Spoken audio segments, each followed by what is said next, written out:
بسم الله الرحمن الرحيم. يسبح لله ما في السماوات وما في الأرض الملك القدوس العزيز الحكيم. هو الذي بعث في الأميين رسولا منهم يتلو عليهم آياته ويزكيهم ويعلمهم الكتاب والحكمة وإن كانوا من قبل لفي ضلال مبين. وآخرين منهم لما يلحقوا بهم وهو العزيز الحكيم. ذلك فضل الله يؤتيه من يشاء والله ذو الفضل العظيم.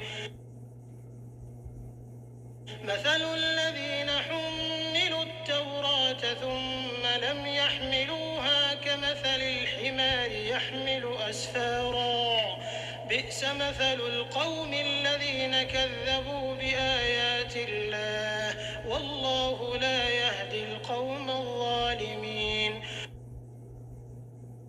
قل يا أيها الذين هادوا إن زعمتم أنكم أولياء لله من دون الناس فتمنوا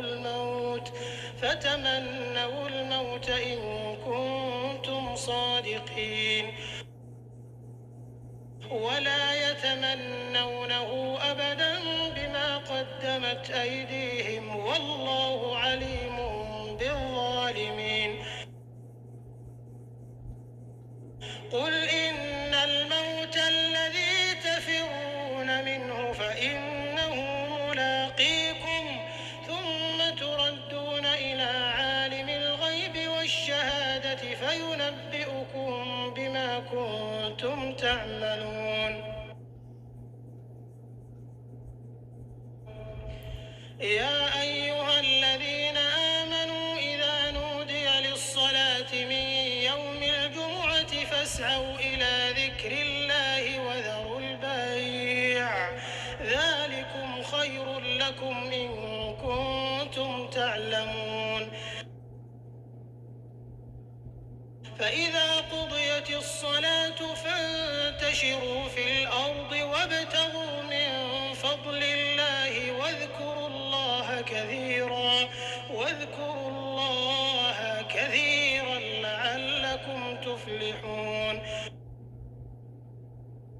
وإذا رأوا تجارة أو لهوا انفضوا إليها وتركوك قائما قل ما عند الله خير من اللهو ومن التجارة والله خير الرازقين.